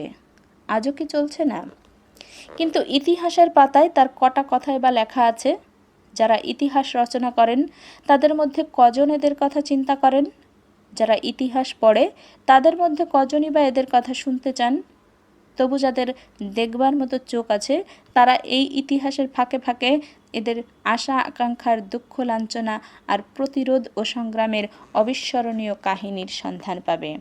একজন ডাচ ঐতিহাসিক মোলাক্কাসের মশলা চাষিদের দুর্দশার বর্ণনা প্রসঙ্গে বলেছেন, কোম্পানি তাদের লবঙ্গ বাগিচাকে ভেঙে তা ধানের ক্ষেত ও সাগর বাগিচায় পরিণত করতে বাধ্য করল। এই ক্ষুদ্র ক্ষুদ্র পর্বত সংকুল দ্বীপগুলোতে যথেষ্ট পরিমাণে খাদ্য উৎপাদন সম্ভবপর নয়। কাজেই স্থানীয় অধিবাসীরা কোম্পানির কাছ থেকে অতিরিক্ত পরিমাণ চাউল কিনতে বাধ্য হতো। কোম্পানি অত্যাধিক চড়া দরে তাদের কাছে চাউল বিক্রি করত। ফলে তাদের অবস্থা আরও দুঃসহ হয়ে দাঁড়াতো। এভাবে মোলাক্কাসের আর্থিক বুনিয়াদ ধ্বংস হয়ে পড়ল এবং তার অধিবাসীরা চরম দারিদ্র্যের শিকারে পরিণত হলো। এতদিন ধরে এখানকার মশলা চাষিরা প্রাচুর্যে না হলেও সুখে শান্তিতে দিন কাটাচ্ছিল। কিন্তু ডাচ কোম্পানি তাদের হাত থেকে মশলার চাষ জোর করে কেড়ে নিয়ে তাদের দুর্দশার চরম সীমায় পৌঁছে দিল। এ অবস্থার প্রথম ঘটল মালাক্কাসে, তারপর জাভায়, তারপর অন্যান্য দ্বীপে। অর্থাৎ কোম্পানি যেই যেই দ্বীপ অধিকার করে বসল, সকলেই ওই এক অবস্থায় গিয়ে পৌঁছেছিল। ইন্দোনেশিয়ায় ডাচদের শাসন ব্যবস্থা ছিল চরম অব্যবস্থা। একজন ডাচ ঐতিহাসিক বলেছেন, ধ্বংস, প্রতিরোধ এবং পাল্টা অত্যাচার, এই হচ্ছে মোলাক্কাসের ধারাবাহিক একঘেয়ে কাহিনী। ইংরেজ লেখক জে.এস. পার্নিভাল ডাচদের প্রতি সহানুভূতিশীল ও তাদের ঔপনিবেশিক নীতির সমর্থক। সেই ফার্নিভালকেও একথা লিখতে হচ্ছে। সমস্ত পৃথিবীতে যত লবঙ্গের প্রয়োজন, এই এমবয়না দ্বীপেই তার চেয়ে বেশি লবঙ্গের উৎপন্ন হতে পারে। সেই জন্যই ডাচরা টার্নেট এর রাজাকে টাইডরের বিরুদ্ধে যুদ্ধ চালিয়ে যেতে উৎসাহিত করে তুলেছিল, যাতে তার দেশের লোকেরা লবঙ্গ চাষ থেকে নিবৃত্ত থাকে। বান্দা দ্বীপের চাষিরা স্বাধীনভাবে লবঙ্গ চাষ করত। ডাচরা তাদের সরিয়ে দিয়ে তাদের জায়গায় কৃতদাসের দিয়ে চাষের ব্যবস্থা করল। তারা জাভায় চাউলের সরবরাহ বন্ধ করে দিল। ফলে তাদের প্রধান খাদ্য হয়ে দাঁড়ালো সাগু, চাউলের চেয়ে অনেক কম পুষ্টিকর। ক্রমাগত তাই খেয়ে চলবার ফলে পুষ্টির অভাবে জাভায় বহু লোক মারা গেল। তাদের অভাব পূর্ণ করবার জন্য আরও বেশি কৃতদাস আমদানি করা প্রয়োজনীয় হয়ে দাঁড়ালো। বহু দূর থেকে, এমনকি আরাকান থেকে পর্যন্ত কৃতদাস আমদানি করা হতো। তবে সবচেয়ে বেশি কৃতদাস মিলত এই দ্বীপগুলো থেকেই। যে দ্বীপে খাদ্যাভাব ঘটত, সেখানকার লোকেরা অন্যান্য দ্বীপ থেকে কৃতদাস বন্দি করে নিয়ে এসে তাদের বিনিময় করে চাউল সংগ্রহ করত। ডাচদের পক্ষ সমর্থক ফার্নিভাল তার বর্ণনা থেকেই আমরা ডাচদের শাসন ব্যবস্থার এই পরিচয় পাচ্ছি। যে কোনো পন্থায় লুণ্ঠন করা, এটাই ছিল তাদের রাজত্বের একমাত্র নীতি। ইন্দোনেশিয়ার মানুষ মরুক আর বাঁচুক, তা নিয়ে তারা এতটুকুও মাথা ঘামাত না। ইন্দোনেশিয়ার মানুষদের সম্বন্ধে কী ভাবত তারা? বাটাভিয়ার প্রতিষ্ঠাতা কোয়েন এ সম্বন্ধে তার অভিমতটা স্পষ্টভাবেই বলে গেছেন। তিনি বলেছেন, ইউরোপের কোনো লোক কি তার গরু ঘোড়াকে নিয়ে যা খুশি করতে পারে না? হল্যান্ডে পশুরা যেমন তার প্রভুদের সম্পত্তি, তেমনি এখানকার মানুষ এবং তার নিজস্ব বলতে যা কিছু আছে সবই তার প্রভুর সম্পত্তি। রাজার ইচ্ছে হচ্ছে এদেশের আইন এবং সবচেয়ে শক্তিশালী যে সেই হচ্ছে রাজা। কোয়েন এ সম্পর্কে তার মনোগড়া উক্তি করেছেন, কি হিন্দু কি মুসলমান, কারো শাসন ব্যবস্থায় এমন বিধান নেই যার সাহায্যে শাসক তার প্রজাদের নিজের সম্পত্তি বলে মনে করতে পারেন। এটা কোয়েনের নিজের মতবাদ। ইন্দোনেশিয়ার ডাচদের কার্যকলাপ এই মতবাদের উপর প্রতিষ্ঠিত ছিল। এই মতবাদের সাহায্যেই ডাচরা ইন্দোনেশিয়ার লোকদের সঙ্গে 100 বছর ধরে কুলির মতো ব্যবহার করে এসেছে। এখন মশলার বাণিজ্যের অবস্থা কি দাঁড়ালো সেটাই বলি। 18 শতকের শুরু পর্যন্ত এই বাণিজ্য থেকে ডাচরা প্রচুর মুনাফা উসুল করে নিচ্ছিল। ডাচদের প্রথম জাহাজটি মোলাক্কাস থেকে যে লবঙ্গ বোঝাই করে নিয়ে গিয়েছিল, সেই লবঙ্গ বিক্রি করে তারা শতকরা 2500 ভাগ 25 গুণ মুনাফা লাভ করেছিল। কিন্তু 18 শতকের প্রথম ভাগ থেকেই তাদের মুনাফার হারটা ক্রমশ কমে যেতে লাগলো। ইতোমধ্যে কফি এসে বাজারে জুড়ে বসল। সমস্ত ইউরোপময় অপর্যাপ্ততার চাহিদা। যারা কফির বাণিজ্য করত তারা প্রচুর মুনাফা লুটতে লাগলো। 1660 খ্রিস্টাব্দে ইউরোপের বাজারে কফি চালু হলো। দেখতে দেখতে তা অতি জনপ্রিয় পানীয় হয়ে দাঁড়ালো। ডাচ কোম্পানির দৃষ্টি এবার কফির উপর গিয়ে পড়ল। এই 18 শতকের প্রথম ভাগে তারা দক্ষিণ ভারতের মালাবার অঞ্চল থেকে কফির চারা আনিয়ে জাভায় কফির চাষ শুরু করে দিল। কয়েক বছরের মধ্যেই কফি এই দ্বীপের প্রধান ফসল হয়ে দাঁড়ালো। লবঙ্গ সসম্মানে পিছে হটে গেল। দুনিয়ার বাজারে কফি তখন খুবই উচ্চ মূল্যে বিকাচ্ছে। এই ফসল দিয়েই এই সমস্ত দ্বীপবাসীদের হারানো সমৃদ্ধি আবার ফিরিয়ে আনা যেত। কিন্তু এদের সুখ সমৃদ্ধির কথা নিয়ে কোম্পানি কখনোই মাথা ঘামাতো না। শুধু তাই নয়, তারা মনে প্রাণে ছিল এর বিরোধী। এই সময়কার দলিলপত্র ঘাটলে একটা জিনিস লক্ষ্য করা যায়, এগুলোর ছত্রে ছত্রে পাছে জাভাবাসী অতিরিক্ত ধনী হয়ে যায়, এই আশঙ্কা প্রতিফলিত হয়ে উঠেছে। ডাচদের মূল উদ্দেশ্য ছিল প্রথমত জাভার সম্পদ শোষণ করে নিজেদের ভাণ্ডারকে পূর্ণ করে তোলা, দ্বিতীয়ত জাভাবাসীদের সুখ সমৃদ্ধির সম্ভাবনার পথ যত বেশি সম্ভব বাধাদান করা।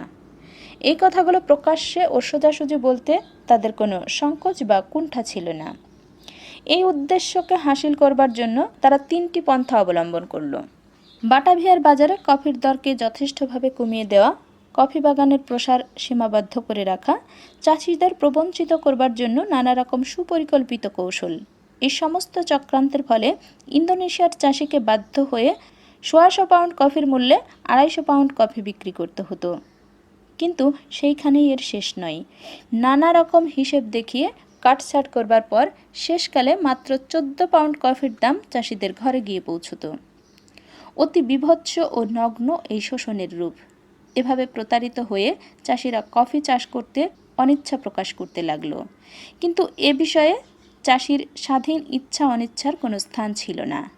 ইংরেজের আমলে ভারতের নীল চাষিদের মতো জোর করে এদের দিয়ে কফি চাষ করানো হতে লাগলো। কোম্পানি নির্দেশ দিল কফি চাষ করতেই হবে এবং তাদের কাছে নির্ধারিত মূল্যে তা বিক্রি করতে হবে। কোম্পানির পক্ষের বক্তব্যটা অত্যন্ত সুস্পষ্ট, তার মধ্যে কোনো ঘোরপেচ নেই। এই দেশ এবং এই দেশের মানুষ তাদের নিজস্ব সম্পত্তি। সেই জন্যই সে মানুষদের হটিয়ে মুনাফা অর্জন করবার পুরোপুরি অধিকার তাদের আছে। তাদের দৃষ্টিতে সমগ্র জাভা দ্বীপ ছিল একটা বিরাট কফি বাগান, আর তারা সেই বাগানের একচ্ছত্র মালিক। তারা মনে করত এই মালিকানার জোরে তারা আইনত এখানকার লোকেদের নেহাত বাঁচার মতো মজুরি থেকেও বঞ্চিত করতে পারে। সাম্রাজ্যবাদীদের পক্ষে এটা নতুন বা অস্বাভাবিক কথা নয়, কিন্তু ডাচ সাম্রাজ্যবাদীদের চক্ষুলজ্জা বলতে কিছু ছিল না। তাদের মনের কথাটা তারা স্পষ্টভাবেই বলতো। মশলার কথা বলতে বসেছি, কফির কথা আমাদের আলোচ্য বিষয় নয়। তবু কফির চাষ ও বাণিজ্য সম্পর্কে এটুকু কথা বলা অপ্রাসঙ্গিক নয়। কফির চাষ চালু হবার ফলেই এখানে লবঙ্গ ও অন্যান্য মশলার চাষ কমে আসতে থাকে। তাছাড়া আরও একটা কথা আছে, মশলার প্রশ্নে ডাচ ও ইন্দোনেশিয়ার চাষিদের যে সম্পর্ক ছিল তা ক্রমে ক্রমে পরিবর্তিত হয়ে আসছিল। কখনো তা নিঃশব্দে এসেছে, কখনো এর বিরুদ্ধে চাষিরা প্রতিবাদ তুলেছে, সংগ্রাম করেছে, কিন্তু তা ডাচ ঔপনিবেশিকবাদীদের নির্মম আঘাতের ফলে স্তব্ধ হয়ে গিয়েছে। কফি চাষের ব্যাপারে তা চূড়ান্ত পরিণতিতে গিয়ে পৌঁছল। ডাচ বণিকরা প্রথম যখন এসেছিল তখন তারা পর্তুগিজদের মতোই বণিকদের কাছ থেকে মশলা কিনত, আর সেই মশলা ইউরোপে চালান দিয়ে উচ্চ হারে মুনাফা লুটত। বাণিজ্যটা তাদের একচেটিয়া হলেও এ ব্যাপারে দেশের মানুষের স্বাভাবিক জীবনযাত্রার উপর তারা কোনোভাবেই হস্তক্ষেপ করত না। কিন্তু এই মুনাফা নিয়ে বেশি দিন তারা সন্তুষ্ট রইল না। রক্তের স্বাদ পেয়ে তাদের লোভ ক্রমেই বেড়ে চলল। আমরা আগেই দেখেছি লবঙ্গ চাষিদের হাত থেকে জমি ছিনিয়ে নিয়ে এবং চাষিদের মধ্যে লবঙ্গ চাষ নিষিদ্ধ করে দিয়ে কিভাবে তারা কোম্পানির নিজস্ব বাগান গড়ে তুলেছিল। এভাবে এককালের স্বাধীন চাষি ডাচদের বাগানের কুলিতে পরিণত হতে লাগলো। এই রূপান্তর চূড়ান্ত পর্যায়ে এসে পৌঁছলো বড় বড় কফি বাগান গড়ে তোলবার মধ্য দিয়ে। যেন সমস্ত জাভা দ্বীপটা একটা বাগান হয়ে দাঁড়ালো। কয়েকজন বাগানের মালিক আর সবাই কুলি। মালিকরা শুধু বাগানেরই মালিক নয়, তারা কুলিদের জীবনের ভাগ্য বিধাতা। এই কুলিরা সকল রকম অধিকার থেকে বঞ্চিত ছিল। মালিকরা যত অত্যাচারী করুক, তার বিরুদ্ধে নালিশ জানাবার মতো জায়গা তাদের ছিল না। এভাবে একটা দেশের মানুষকে কুলিতে পরিণত করার মতো দৃষ্টান্ত আর কোনো দেশে আছে কিনা সন্দেহ। প্রথমে পর্তুগিজ, তারপর ডাচ এবং সর্বশেষ ইংরেজরা মশলার খোঁজে মশলার দেশ ইন্দোনেশিয়ায় এসে প্রবেশ করলো। ইংল্যান্ডে মশলার প্রচুর চাহিদা ছিল। তাদের শরৎকাল থেকে বসন্তকাল পর্যন্ত নোনা মাংস খেয়ে থাকতে হতো। ভালো টাটকা মাংস তাদের কপালে খুবই কম জুটত। জেলেদের স্বার্থের দিকে লক্ষ্য রেখে তাদের বেশি করে মাছ খেয়ে বাধ্য করা হতো, যেটা তারা কমই পছন্দ করত। মাছগুলোকে একটু মুখরোচক করে তোলবার জন্য তাদের ঝাল মশলার প্রয়োজন পড়ত। সেদিক দিয়ে আমাদের চেয়ে তাদের মশলার চাহিদা বেশি ছিল। তাছাড়া তারা বেশি মশলা মিশ্রিত মদটা বেশি পছন্দ করত। পর্তুগিজদের সরিয়ে দিয়ে ডাচরা তাদের একচাটিয়া মশলার বাণিজ্য দখল করে নিল। ইউরোপের নানা দেশের বণিকরা তাদের কাছ থেকে মশলা আমদানি করত। ইংরেজরাও সেই সূত্রেই মশলা পেয়ে আসছিল। কিন্তু একচাটিয়া বাণিজ্যের সুযোগ পেয়ে ডাচদের লোভের মাত্রা বেড়ে যাচ্ছিল। 1599 খ্রিস্টাব্দে তারা যখন 1 পাউন্ড গোলমরিচের দর 3 শিলিংয়ে চড়িয়ে দিল, ইংরেজ বণিকরা তখন বেঁকে বসল। তারা স্থির করল তারা প্রাচ্যের মশলার বাজারের মধ্যে ঢুকে পড়বে। ডাচদের ইউনাইটেড ইস্ট ইন্ডিয়া কোম্পানির প্রতিষ্ঠায় 1 বছর আগে ইংরেজদের ইস্ট ইন্ডিয়া কোম্পানি প্রাচ্যে একচেটিয়াভাবে বাণিজ্য করবার জন্য রানী এলিজাবেথের কাছ থেকে সনদ পেয়েছিল। ইস্ট ইন্ডিয়া কোম্পানি এবার মশলা বাণিজ্যে নামল। কোম্পানির প্রথম জাহাজ 1601 খ্রিস্টাব্দের 24শে জানুয়ারি তারিখে এই উদ্দেশ্যে প্রাচ্য অঞ্চলে যাত্রা করল। এই জাহাজ মশলার সন্ধানে ইন্দোনেশিয়ার আচিন ও সুমাত্রায় গিয়ে পৌঁছল। 2.5 বছর পরে 1603 খ্রিস্টাব্দের নভেম্বর মাসে জাহাজটি 10,30,000 পাউন্ড গোলমরিচ নিয়ে ইংল্যান্ডে ফিরে এলো। এরপরে আরও কয়েকবার কোম্পানির জাহাজ মশলা দ্বীপ থেকে মশলা নিয়ে এসেছে, কিন্তু কোম্পানির এত বিশেষ সুবিধা হচ্ছিল না। ব্যবসাটা একতরফাভাবে চলছিল। মশলার মূল্য বাবদ দেশের অর্থ বাইরে চলে যাচ্ছিল, কিন্তু বাইরে থেকে অর্থ আসছিল না। ইংল্যান্ডের তখনকার অর্থনীতিবিদরা এ ব্যাপারে আপত্তি জানালেন। কিন্তু এই সমস্ত মশলা দ্বীপে কোম্পানির নিজস্ব লোক যারা ছিল, তারা একটা নতুন পন্থা উদ্ভাবন করলো। তারা জানালো এই সব দ্বীপে ভারতীয় বস্ত্রের খুবই চাহিদা। ভারত থেকে বস্ত্র নিয়ে এসে যদি বন্টাম ও মালাক্কাস দ্বীপে বিক্রি করা যায়, তাহলে তা থেকে যা মুনাফা হবে তাই দিয়ে প্রচুর মশলা কিনে নেওয়া যাবে। ইংরেজ বণিকরা এই যুক্তিটা মেনে নিল এবং এই উদ্দেশ্যে 1612 খ্রিস্টাব্দে ভারতবর্ষের সুরাটা বন্দরে একটা বাণিজ্য ঘাঁটি স্থাপন করে বসল। কিভাবে তারা সুরাটে ঘাঁটি স্থাপনের জন্য মুঘল সম্রাটের কাছ থেকে অনুমতি আদায় করে নিয়েছিল, ভারতবর্ষের ইতিহাসের সাধারণ পাঠকও তা জানে। ইস্ট ইন্ডিয়া কোম্পানি 14 বছর ধরে ইন্দোনেশিয়ার সঙ্গে মশলা বাণিজ্য করেছিল, কিন্তু 1615 খ্রিস্টাব্দের ডাচদের চাপে তাদের ইন্দোনেশিয়া ছেড়ে বেরিয়ে আসতে হলো। এরপর তাদের বাণিজ্যিক স্বার্থ ভারতবর্ষের মধ্যেই সীমাবদ্ধ রইল। ইংরেজ বণিকদের মশলার বাণিজ্যের এখানেই ইতি। ভারতবর্ষ ও ইন্দোনেশিয়ার দ্বীপপুঞ্জের ইতিহাসে মশলার ভূমিকা খুবই উল্লেখযোগ্য। এখানকার মশলা পরপর 3টি ইউরোপীয় শক্তিকে আকর্ষণ করে নিয়ে এসেছে। বাণিজ্য করতে এসে শেষ পর্যন্ত এরা সাম্রাজ্য বিস্তার করে বসল। এই মশলা যুদ্ধের মধ্য দিয়ে কত শক্তির উত্থান পতন ঘটেছে। বণিকদের মুনাফার তৃষ্ণা মেটাতে গিয়ে কত মানুষ প্রাণ দিয়েছে, তাদের রক্ত 3 সমুদ্রের জলে মিশে আছে। এই মশলা যুদ্ধের মধ্য দিয়ে কত দেশ তাদের স্বাধীনতা হারিয়েছে, কত মানুষের মর্যাদা ধুলায় লুণ্ঠিত হয়েছে। এই মশলা যুদ্ধ সাধারণ মানুষের স্বাভাবিক জীবনযাত্রার উপর কঠিন আঘাত হেনেছে। যে চাষিরা মশলা উৎপন্ন করত তাদের জমি আর স্বাধীন জীবিকা থেকে উচ্ছিন্ন করে দিয়ে নিঃসম্বল কুলিতে রূপান্তরিত করেছে। তাদের সম্পদ তাদের অভিশাপ হয়ে দাঁড়িয়েছে। অপনামাংসে হরিণা বৈরী। এই মশলার যুদ্ধ রক্তাক্ত, হিংস্র, বীভৎস। আবার এই মশলার যুদ্ধ প্রাচ্যের পরিবর্তনহীন পশ্চান্মুখী সমাজের সামনে বৃহৎ বিশ্বের দ্বার উন্মুক্ত করে দিয়েছে। বদ্ধ জীবনের উপর দুরন্ত ঝটিকার আলোড়ন জাগিয়েছে। প্রচণ্ড অত্যাচারের শক্তি স্বপ্ন দেখা ঘুমন্ত মানুষকে চুলের ঝুঁটি ধরে টেনে তুলেছে। ওটাও সত্য, এটাও সত্য, কোনোটাই মিথ্যা নয়। ধন্যবাদ সকলকে আজকের পর্বটি শোনার জন্য। কে কোথা থেকে শুনছেন এবং মশলার যুদ্ধ বইটি কেমন লাগলো তা কমেন্ট বক্সে লিখে জানালে খুশি হব। আপনারা কোন ধরনের বইয়ের পাঠ শুনতে চান সেটিও যদি কমেন্ট বক্সে লিখে জানান খুবই খুশি হব। এরকম আরও ভালো লাগা বাংলা ছোট গল্প, কবিতা, উপন্যাস, প্রবন্ধ এবং জীবনী পাঠ শুনতে চাইলে চ্যানেলটি সাবস্ক্রাইব করে পাশেই থাকুন। ধন্যবাদ।